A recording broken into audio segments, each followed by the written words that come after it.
జై శ్రీమన్నారాయణ. అందరికీ మంగళ శాసనాలు. భగవద్బంధువులందరికీ స్వాగతం.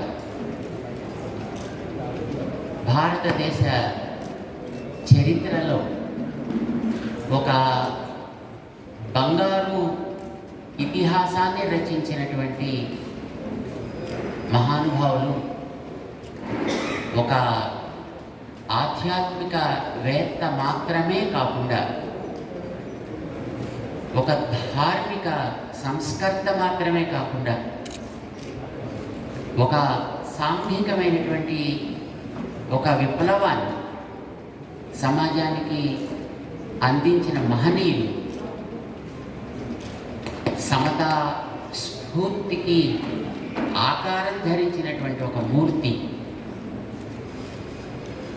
భారతదేశపు ఔన్నత్యాన్ని ప్రపంచానికి చాటినటువంటి మహనీయులు రామానుజాచార్య స్వామివారి యొక్క 1000 ఏళ్ల పండుగ ఈ భాగ్యనగరం హైదరాబాద్ మహానగరం జరుపుకోబోతుంది.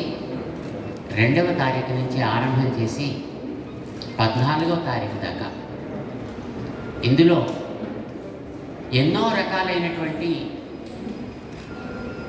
ఆంతరమైన బాహ్యమైనటువంటి, ఒకడు త్వరగా గ్రహించగలిగిన వాడు ఉంటాడు, ఒకడు కొంచెం మెల్లగా గ్రహించగలిగిన వాడు ఉంటాడు అనుకోండి.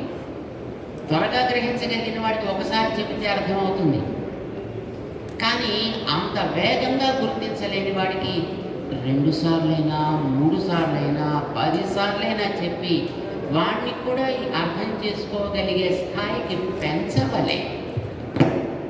వాడికి పైకి రావటానికి కావలసినటువంటి అవకాశాలని తెరచి ఉంచవలే. Opportunities should be kept open to one and all in the society. There should not be any question of discrimination. They should be kept open అనేది రామానుజాచార్యుల వారి యొక్క సమతా స్ఫూర్తి. ఇవాళ సమాజానికి అది చాలా అవసరం. ఇవాళ సమాజంలో మనం అంతరాలను చూస్తున్నాం. అహంకార ప్రవృత్తులతోటి తోటివాణ్ణి అణిచే ప్రవృత్తి చూస్తున్నాం. కేవలం వ్యక్తిగతమైనటువంటి నా చిన్నారి బొజ్జకు శ్రీరామ రక్ష, ఒక్కవాడేమైనా నాకు సంబంధం లేదనుకునే యాటిట్యూడ్ మనం చూస్తున్నాం.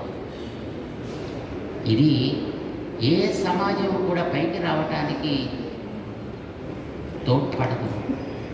సమతా సూత్రం కావాలి, సమతా స్ఫూర్తి కావాలి. ఇవాళ సమాజంలో ఉండేటటువంటి స్థితికి సమతా స్ఫూర్తి ఒక మందు. కానీ ఈ మందుని అందించడానికి మనకి ఏదైనా ఒక అవకాశం ఏర్పడాలి.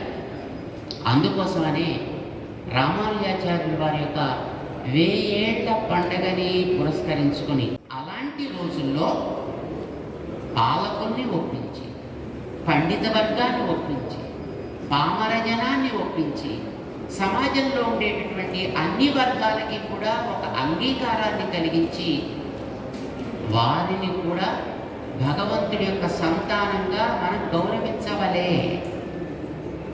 వ్యక్తిలో ఉండే గుణము ప్రధానం తప్ప కులం ప్రధానం కాదు. మనిషికి జాతి ప్రధానం కాదయా, జ్ఞానం ప్రధానము. ఎవరిలో మంచి గుణం ఉందో, ఎక్కడ మంచి ప్రవృత్తి ఉందో అలాంటి వారందరినీ కూడా మనం అంగీకరించాలి. వారందరికీ కూడా ముందుకు వెళ్ళగలిగే అవకాశం కలిగించాలి. ఈ ఆలోచన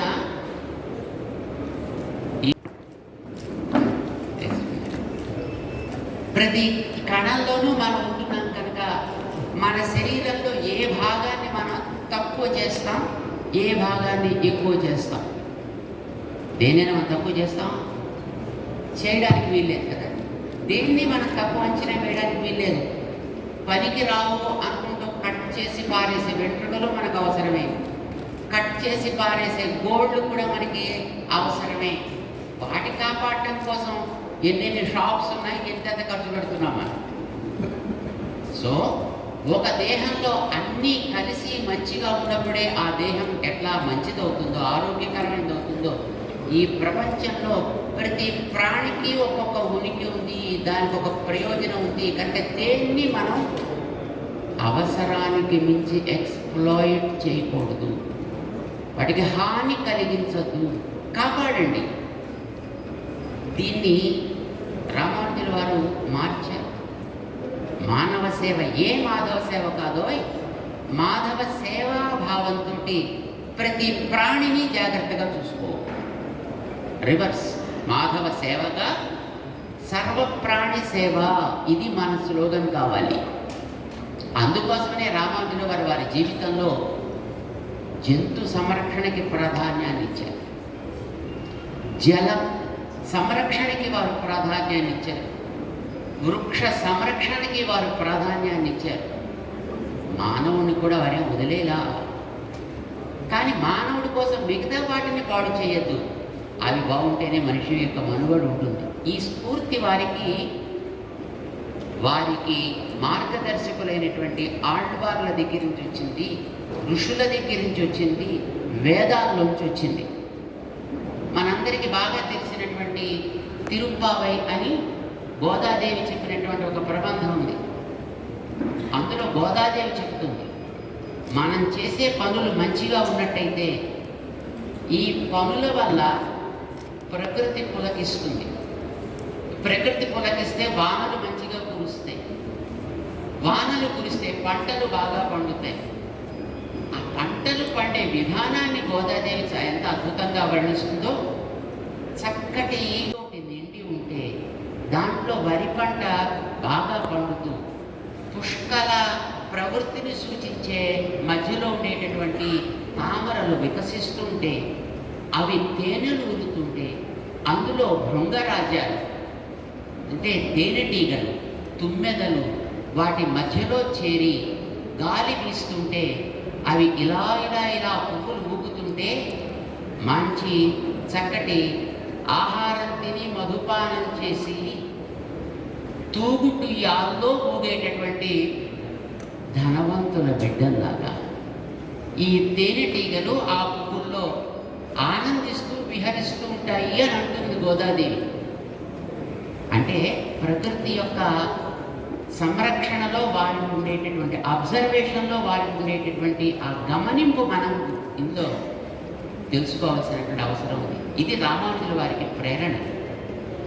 దీనిని వారు సూచిస్తూనే వారు ఉండేటటువంటి కర్ణాటక ప్రాంతాల్లో ఒకసారి అరిష్టాలు ఏర్పడితే, వానలు లేకపోతే, అక్కడ ఉండేటువంటి వారికి ఏం చేయాలో తెలియకపోతే, పశువులన్నీ అక్కడ ఎండి చిక్కి బాధపడుతుంటే, అక్కడ ఒక పెద్ద జలాశయాన్ని వారు ఏర్పరిచారు. ఇది 900 సంవత్సరాల క్రితం వారు చేసినటువంటి ఒక అద్భుతమైనటువంటి కార్యం.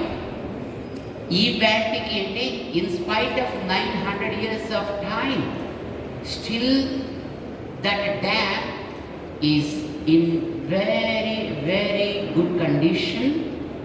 That's in Karnataka. తొండలూరు అని ఒక ఊరుంది. అక్కడ ఒక అద్భుతమైనటువంటి ఒక జలాశయాన్ని, ఒక డ్యామ్ వారు ఏర్పాటు చేశారు వారి యొక్క హయాంలో. అక్కడ వాళ్ళ యొక్క బాబు కోసం వారు కన్స్ట్రక్ట్ చేయించారు. దాని పేరు తిరుమల రాయ సముద్రము అని. ధనంలో రకరకాలైనటువంటి హెచ్చు తగ్గులు ఉంటాయి, జ్ఞానంలో హెచ్చు తగ్గులు ఉంటాయి, యోగ్యతల్లో హెచ్చు తగ్గులు ఉంటాయి, వ్యక్తుల యొక్క సామాజిక స్థితిగతులలో హెచ్చు తగ్గులు అనేవి ఎప్పుడు ఉంటాయి. విశ్వాసాల్లో కూడా రకరకాలైనటువంటి విశ్వాసాలు ఉంటాయి సమాజంలో. ఇవన్నీ ఉంటున్నా ఒక సమాజంగా మానవుడు బ్రతకాలి. కానీ ఈవేళ అలాంటిది మనం చూడాలా. వీటిని ప్రధానం చేసుకుని మనుషులు ఆధిపత్యాన్ని చెలాయించే వాతావరణాన్ని మనం చూస్తున్నాం. వీటినే ప్రధానం చేసుకుని పాలన చేసేటటువంటి వాతావరణాన్ని మనం చూస్తున్నాం. ఇవి ఆంతరమైనటువంటి రోగాలు అంటాం. ఇది ప్రతి రంగంలోనూ ఆధిపత్యాన్ని చెలాయిస్తున్నాయి. వీటి కారణం మనిషికి లోపల ఏర్పడేటువంటి అహంకారం. ఇదొక పెద్ద జబ్బు. దీనికి కూడా మంచి మందు కావాలి. బయట వచ్చే జబ్బులకే మనకు సరైనటువంటి మందులు కనుక్కోవడం కష్టమవుతుంది. అయినా ఏవో కొన్ని మనకి లభించే మందుల్ని మనం వేస్తున్నాం. కానీ ఆంతరమైనటువంటి జబ్బులకి మందుల్ని రామానుజాచార్యుల వారు 1000 ఏళ్ల క్రితం చక్కగా కనిపెట్టి మనకిచ్చారు. అదే సమతా స్ఫూర్తి. ఇది ఒక అద్భుతమైనటువంటి మందు. చిన్న ఉదాహరణ చెప్తా. మన శరీరంలో రకరకాల అంగాలు ఉన్నాయి. కాళ్ళు, చేతులు, కళ్ళు, పళ్ళు, నాలుక, ఎన్నో భాగాలు ఉన్నాయి. ఒక భాగానికి మరొక భాగానికి పనులు వేరు, ఆకృతులు వేరు, ఉండే స్థానాలు వేరు. అయినా ఒకదాని మీద ఒకటి ఆధిపత్యాన్ని చెలాయించే ప్రయత్నం చేయదు. అంతేకాదు, ఏది కూడా నేను గొప్ప మరొకటి తక్కువ అనేటటువంటి ఉద్యమాన్ని కూడా అవి సాగించటం లేదు. అన్నీ కలిసి ఒక రకమైనటువంటి సమన్వయంతో పనిచేసుకుంటుంటే మనం సుఖంగా బతకగలుగుతున్నాం. ఇది మనందరికీ తెలుసును. మన దేహంలో ఇదే ఎనాలజీ మనం కొంచెం పైకి తెచ్చుకొని ఒక వ్యక్తిగతమైనటువంటి స్థితిలో ఈ రకరకాల మార్పులు ఉన్నప్పటికీ కూడా దేని పని అది చేసుకుంటూ మిగతా వాటి for any kind of society this kind of ideology is not at all good. రామానుజాచార్యుల వారు వేదాలని బేస్ చేసుకుని ఈ సమాజం వాస్తవం, we are leading a truthful life, we should live in a realistic society with realistic activity, with good effort. శ్రమ పడాలి, సాధించాలి, సమాజానికి అందించాలి. ఇది మొట్టమొదటి రామానుజుల వారు చేసినటువంటి మహోపకారం. అబద్ధాల సొసైటీలో బతకాయా, నిజమైన సొసైటీలో బతుకు, నిజంగా బతుకు. కృషి చేస్తూ మన చుట్టూ ఉండే నిజమైనటువంటి ప్రాణికోటి ప్రగతి కోసం బతకాలి. ఇది రామానుజుల వారు మొట్టమొదటి ఇచ్చినటువంటి సందేశం. రెండవది, మనందరికీ తెలిసినటువంటి ఒక సామాన్యమైనటువంటి ఒక స్లోగన్ ఒకటి ఉంది. ఏంటది? మానవ సేవయే మాధవ సేవ. ఈ మాట మనకి వినగానే ఏం అనిపిస్తుంది? మానవ సేవ ఏ మరొకటే కాదు అన్నట్టే కదా. ఇప్పుడు కొన్ని మాటలు మనం ఆడినప్పుడు మనకి తెలియకుండానే దాంతోపాటు ఇంకొకటి మన మనసులో తోస్తుంది. ఇద్దరిలో యువతలైనే మంచివాడు అందాం అనుకోండి, పక్కాని గురించి మనం చెప్పక్కర్లా, తెలిసిపోతుంది మనం మిగతా వాళ్ళకి. అట్లానే సమాజంలో మనుషులు ఉన్నారు, జంతువులు ఉన్నాయి, పక్షులు ఉన్నాయి, చెట్లు ఉన్నాయి, నీరుంది, గాలి ఉంది, నేల ఉంది. ఇన్ని ఉంటుండగా మానవ సేవ 1000 ఏళ్ల క్రితం రావడానికి అవకాశం లేని రోజులు అవి. రామానుజుల వారు ఆ అవకాశం సమాజానికి కలిగించే ఒక అద్భుతమైనటువంటి కార్యక్రమాన్ని చేసి వాళ్ళకి కూడా మంత్రం ఇచ్చి వాళ్ళని కూడా వైష్ణవులుగా తీర్చిదిద్ది వాళ్ళ కోసం సమాజంలోకి ఆలయాల తలుపులు తెరచి దైవాన్ని దర్శించే అధికారాన్ని ఇచ్చిన మొట్టమొదటి ఆచార్యుడు మన భారతీయ చరిత్రలో రామానుజాచార్యుడు. ఆ రోజుల్లో అయితే వెంటనే ఈ మాట నేను చెప్పగానే మన వాళ్ళందరికీ ఒక డౌట్ వస్తుంది. ఏమండి, ఆ రోజుల్లోనే రామానుజుల వారు చేశారంటున్నారే, మరి ఇవాటికి కూడా ఇంకా ఎందుకండి ఇది ఉంది? Isn't it? ఇది వెంటనే మన మనసులో క్రాస్ అవుతుంది. It is true also. రామానుజుల వారు 1000 ఏళ్ల క్రితం చేసినటువంటి ఈ సంఘ సంస్కారం 16వ శతాబ్దపు చివరి దాకా కూడా ఏ విచ్ఛిత్తి లేకుండా చాలా పెర్ఫెక్ట్గా it was in practice. We know the scenario of our country. ఆ సమయంలోనే ఈ దేశం మీద రకరకాల దాడులు జరిగాయి. మొఘలాయి సామ్రాజ్యం ఈ దేశాన్ని, ఈ జాతిని పాలించింది. ఫ్రెంచ్ వాళ్ళు పాలించారు, డచ్ వాళ్ళు పాలించారు, బ్రిటిషర్స్ పాలించారు ఈ దేశాన్ని. వాళ్ళకి ఒకటే లక్ష్యం, ఈ జాతి యొక్క సంపదని నాశనం చేయాలి, ఈ జాతి యొక్క వెన్నెముకని విరగతీయాలి, ఈ ప్రజలలో ఉండే కలయికని తొలగించాలి. Divide and rule was their policy. వ్యాపించి ఉంది, మనందరికీ తెలుసు. ఈనాటి రోజుల్లో మనం 21st సెంచరీలోకి వచ్చిన తర్వాత కూడా ఇలాంటి రోగాలు ఉన్నాయంటే 1000 ఏళ్ల క్రితం ఇది ఎంత దారుణంగా ఉంటుందో మీరు ఊహించవచ్చు. ఆ రోజుల్లో సమాజంలో మామూలు వ్యక్తులు తిరిగే వీధుల్లో కూడా కొంతమందిని రాణించేవారు కాదు, దళితులు అనేటటువంటి ఈవేళ మనం పిలిచేటువంటి వ్యక్తుల్ని. ఇక దేవుణ్ణి చూడడమో మంత్రం చదవడం సంగతి అటుపక్కన పెట్టండి. అలాంటి సమాజంలో రామానుజాచార్య వారు ఆ రోజుల్లో ప్రతి వ్యక్తి భగవంతుడి సంతానమే.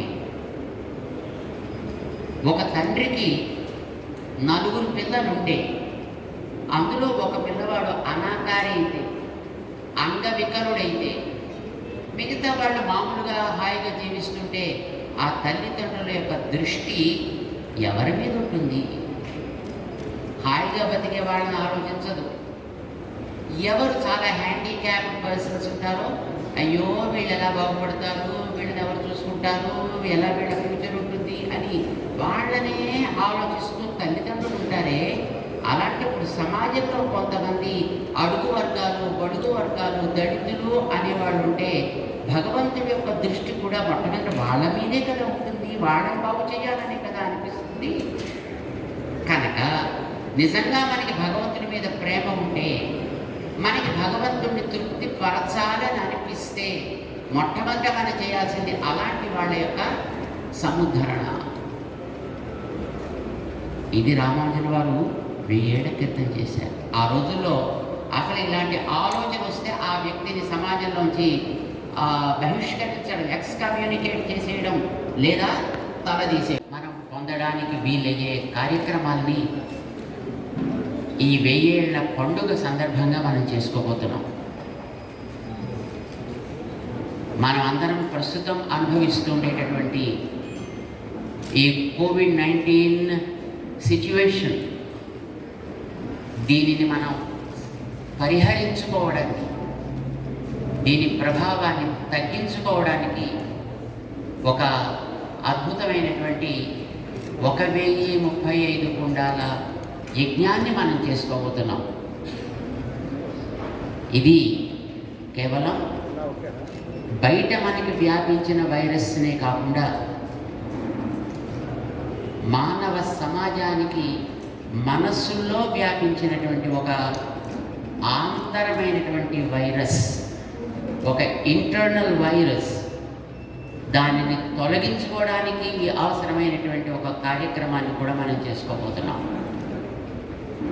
ఈవేళ సమాజాన్ని బాగా పట్టి పీడించేటటువంటి ఒక భయంకరమైనటువంటి వైరస్ అసమానత. వ్యక్తి ఒక వ్యక్తిని గౌరవించలేకపోతున్నాడు. ఒక కుటుంబంలో ఉండేటటువంటి వ్యక్తులు పరస్పరం గౌరవానికి దోచుకోవటం లేదు. సమాజంలో ఉండేటటువంటి కులాల మధ్య సమానత కొరవడుతోంది. మతాల మధ్య గౌరవము, ఆదరము కొరవడుతున్నాయి. ఒకే మతానికి సంబంధించినటువంటి వ్యక్తులు కూడా పరస్పరము కలిసి ఉండగలిగేటటువంటి వాతావరణాన్ని మనం ఇవాళ చూడలేకపోతున్నాం. ఇది ఒక ఆంతరమైనటువంటి వైరస్ అని అంటాం. ఇది కోవిడ్ కంటే కూడా చాలా ప్రమాదకరమైనటువంటి వైరస్. దీనికి కూడా వ్యాక్సిన్ కావాలి. బయట వచ్చేటటువంటి జబ్బులకి మనం వ్యాక్సిన్స్ ఇవ్వాలి అని ప్రయత్నాలు చేస్తున్నాం. కానీ ప్రమాదకరమైనది, భయంకరమైనది, మనిషికి మనస్సుల్లో వ్యాపించేటటువంటి వైరస్, దాన్ని తగ్గించేటటువంటి వ్యాక్సిన్ 1000 ఏళ్ల క్రితం ఈ మానవ సమాజానికి రామానుజాచార్యుల వారు అందించారు. అదే సమానత వ్యాక్సిన్ అన్నమాట. ఏమిటి సమానత్వం అనంటే,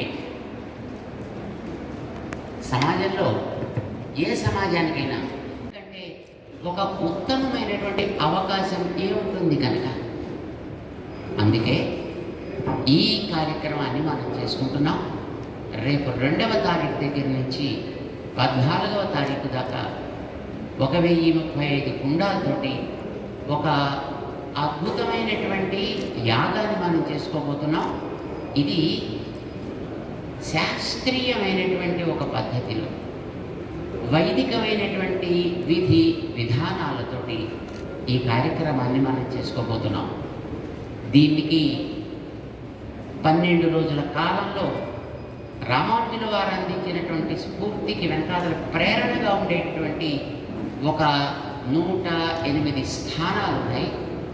అవన్నీ కూడా రామానుజుల వారిని సమాజానికి సమతా సూత్రాన్ని అందించేట్టుగా తయారు చేసినటువంటి ప్లేసెస్. అందుకే వాటిని దివ్య దేశాలు అని అన్నాం. రామానుజుల వారు చేసినటువంటి సంస్కారాలు 1, 2 మీకు చెప్తాం. సమాజంలో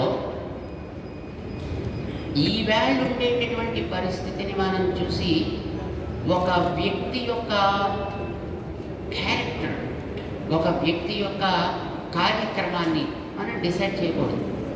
వారు ఉండేటటువంటి కాలంలో పరిస్థితులు ఎట్లా ఉన్నాయి, ఆ పరిస్థితుల్ని వారు ఫేస్ చేస్తూ ఎట్లా ముందుకు సాగారు అనేది కదా మనం గమనించాలి. రామానుజుల వారు ఉండే కాలంలో ఉండే పరిస్థితులు కొద్దిగా మీకు ఒక మాట చెప్తాను.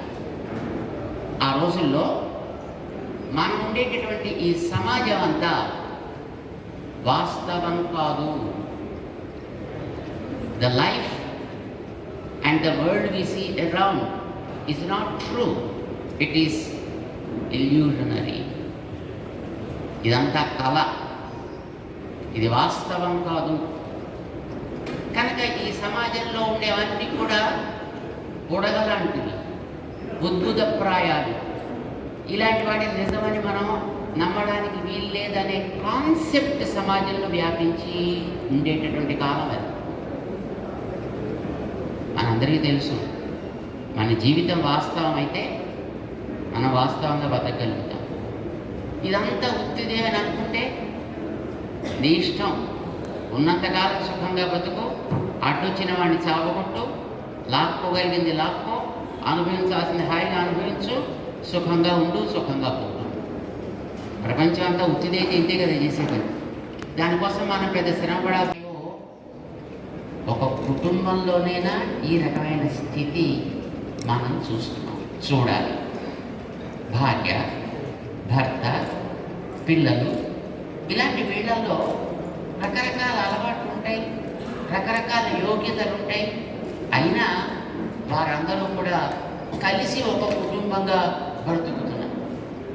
ఇదే స్థితి ఒక పెద్ద ఔద్యోగిక క్షేత్రంలో, అంటే ఒక ఆఫీస్, ఒక కంపెనీ ఆర్ ఏ ఫ్యాక్టరీ, అక్కడ మనం చూసినా అందులో ఎన్నో రకాలైనటువంటి హెచ్చుతగ్గులు ఉంటాయి. కానీ వారందరూ ఒక రకమైనటువంటి సమన్వయంతో కలిసి పనిచేస్తారు. ఆఫీస్ ఆరోగ్యకరంగా ప్రగతిని ఒక విశాల సమాజాన్ని మనం చూసినప్పుడు సమాజంలో కూడా ఎన్నో కులాలు, ఎన్నో మతాలు, ఎన్నో జాతులు, ఎన్నో రకాలైనటువంటి అంతరాలు కలిగినటువంటి వ్యక్తులు ఉంటారు, వర్గాలు ఉంటాయి.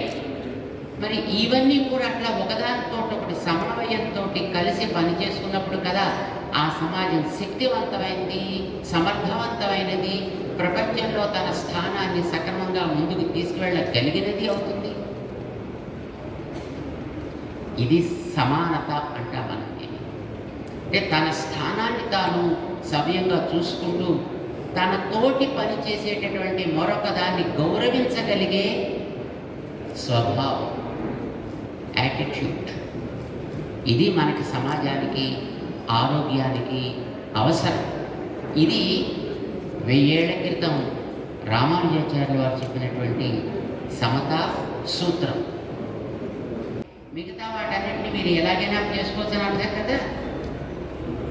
ఈ ఐడియాలజీ సమాజాన్ని మనం నాశనం చేసుకునేటట్లుగా తయారు చేసింది. ఏం చేస్తున్నాం మనం?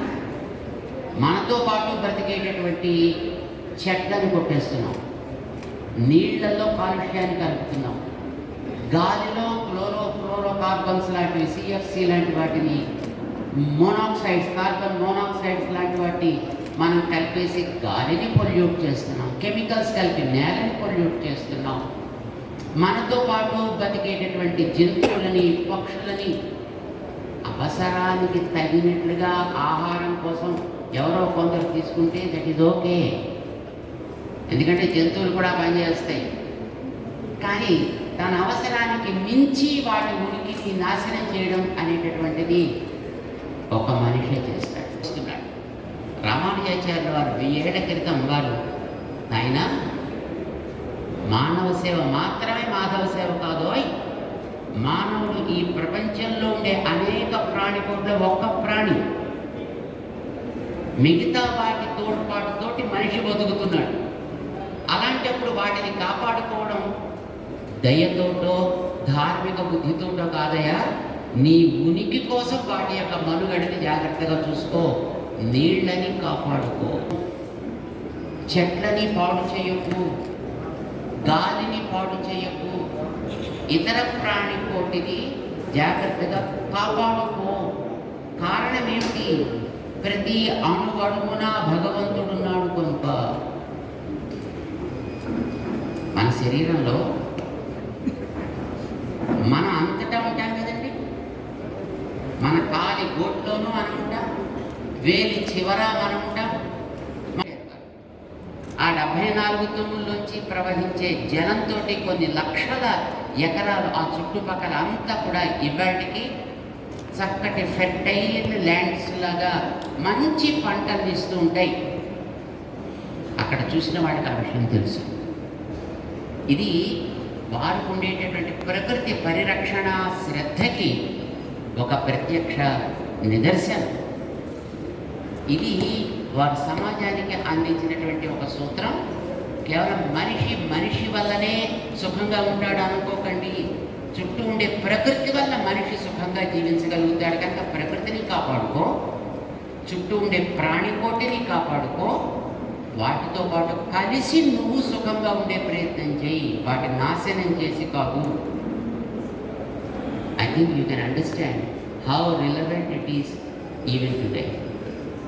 ఈవేళ నీటి బిందువుని కాపాడుకోండి అంటూ పెద్ద పెద్ద అభియానాలు చేస్తున్నారు. జలాన్ని బాగా ఉంచుకోవాలనే భగీరథ ప్రయత్నాలు చేస్తున్నారు. ఎన్నెన్నో కృషులు ఈవేళ మనం చూస్తున్నాం. వీటికి నాంది పలికినటువంటి, బీజారోపణ చేసినటువంటి ఒక అద్భుతమైనటువంటి సామాజిక రచయిత రామానుజాచార్యుల వారు 1000 ఏళ్ల క్రితం. ఆ రోజుల్లో వారు ఈ పని చేశారు. నెక్స్ట్, సమాజంలో ఉండేటటువంటి అంతరాలు మనకి తెలుసు. పురుష ఆధిపత్యపు ప్రభావాన్ని బహుశా చాలామంది గుర్తించి ఉంటారు. కానీ మనకి వేదాల్లో అది చెప్పలేదు. వేదాల్లో స్త్రీకి పెత్తనాన్ని ఇచ్చే,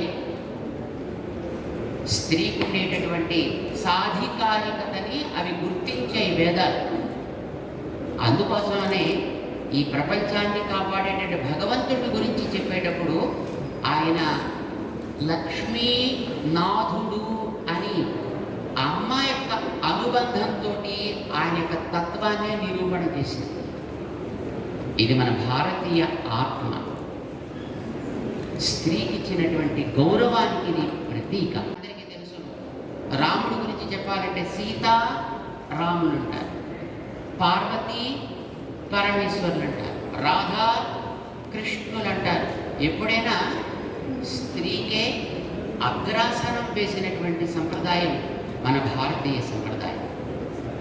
రామానుజాచార్యుల వారు దీనిని దృష్టిలో పెట్టుకునే వారు అందించేటటువంటి 9 గ్రంథాల్లో శరణాగతి గద్య అని ఒకదాన్ని వారు రచన చేస్తూ అమ్మవారి యొక్క రికమెండేషన్ తోటి మనం భగవంతుడిని ఆశ్రయించి సరెండర్ కావాలనే ఒక కాన్సెప్టే ఇచ్చారు. కనుకనే రామానుజుల వారి యొక్క కాన్సెప్ట్ ఇన్ జనరల్ శ్రీ సంప్రదాయము అని అంటుంటారు. నార్త్ ఇండియాలో ప్రసిద్ధంగా ఉండేటటువంటి ఒక నామం. వారు మహిళలకి ఆ రకమైనటువంటి సాధికారికతని ఇచ్చారు. ఈవేళ నిజానికి ఇలాంటి మాటలు మాట్లాడటం is so easy, but not 1000 years before. ఎందుకనంటే ఆ రోజుల్లో ఆడవాళ్ళకి మంత్రాన్ని వినే అధికారం లేదనే రోజులే. ఆ స్థితిని రామానుజుల వారు కండెమ్ చేశారు. ఈ broke such a kind of taboos 1000 years before. మహిళలకి మంత్రాన్ని ఇవ్వాలి, మహిళలకి సమాజంలో ముందుకు తీసుకువెళ్ళగలిగేటటువంటి అవకాశాన్ని ఇవ్వాలి అనే కాన్సెప్ట్కి రూపుదిద్దిన మహనీయుడు రామానుజాచార్య గారు. ఇవాటి కూడా సమాజంలో అస్పృశ్యత ఇదొక పెద్ద మహామారి, ఇదొక పెద్ద